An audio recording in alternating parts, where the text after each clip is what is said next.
ती दिसली तर थेट लाभच रद्द होणार आहे। अंगणवाडी सेविका घरोघरी जाऊन करणार पडताळणी। लाडक्या बहिणींसाठी महत्त्वाची बातमी। अंगणवाडी सेविका घरोघरी जाऊन करणार पडताळणी, पण घरात ती दिसली तर थेट लाभच रद्द होणार आहे। मी तुम्हाला आत्ताच म्हणाले की घरात ती दिसली तर थेट लाभ रद्द होणार आहे म्हणून, पण तुम्हाला हा प्रश्न पडला असेल की ती म्हणजे कोण? चला तर मग जाणून घेऊयात आमच्या या व्हिडिओमधून ती कोण आहे ते। नमस्कार, मी प्रियंका गायकवाड, पुणे प्राईम न्यूज मध्ये तुमचं सर्वांचं स्वागत। महाराष्ट्र राज्यातील महिलांच्या आर्थिक स्वातंत्र्यासाठी, त्यांच्या आरोग्य आणि पोषणामध्ये सुधारणा करणं आणि कुटुंबातील त्यांची निर्णायक भूमिका मजबूत करण्यासाठी लाडकी बहीण योजना सुरू करण्यास महाराष्ट्र शासनाने 28 जून 2024 रोजी मान्यता दिली। जून 2024 ते आता जानेवारी 2025 पर्यंत लाडक्या बहिणींना त्यांचा हप्ता 1500 रुपये मिळाला। राज्यातील लाडक्या बहीण योजनेतील महिला लाभार्थी सुमारे 2.5 कोटींपर्यंत संख्या पोहोचली असून यामध्ये निकषांची पूर्तता न करणाऱ्या महिलांची संख्या अधिक असल्याची शक्यता वर्तवली जाते। महिला आणि बालकल्याण विभागाने निकषात न बसणाऱ्या महिलांना अपात्र करण्यासाठी उपाययोजना सुरू केल्या आहेत।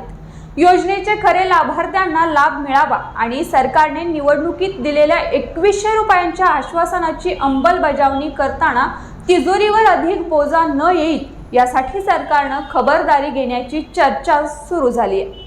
आता यासाठी अंगणवाडी सेविका घरोघरी जाऊन पडताळणी करणार आहेत। लाडक्या बहिणींच्या घरी 4 चाकी असेल तर आता मुख्यमंत्री माझी लाडकी बहीण योजनेचा लाभ सोडावा लागणार आहे, कारण आजपासून घरोघरी पर्यवेक्षक अंगणवाडी सेविका पडताळणी करणार आहेत। 4 चाकी वाहन तुमच्या कुटुंबाच्या नावावर असलेल्या पडताळणीत निष्पन्न झालं तर तुम्हाला थेट अपात्र करण्यात येणार आहे।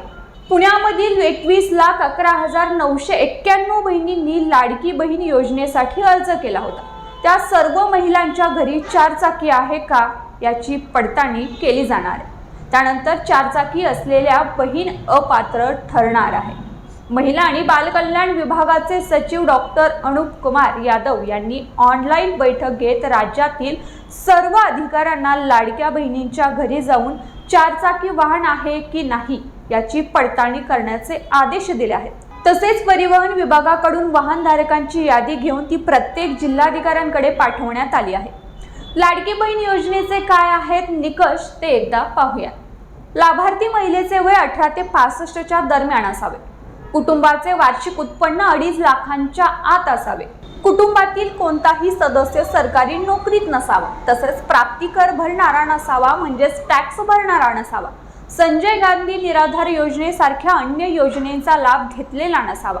4 चाकी वाहन असणाऱ्या महिला योजनेच्या लाभार्थी नसतील।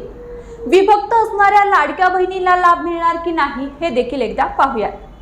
मिळालेल्या माहितीनुसार कुटुंबातील सासरे, दीर अथवा घरातील इतरांच्या नावावर 4 चाकी असेल आणि लाभार्थी महिला पती मुलांसोबत विभक्त राहत असेल तर त्यांना लाडकी बहीण योजनेचा लाभ सुरू राहणार आहे।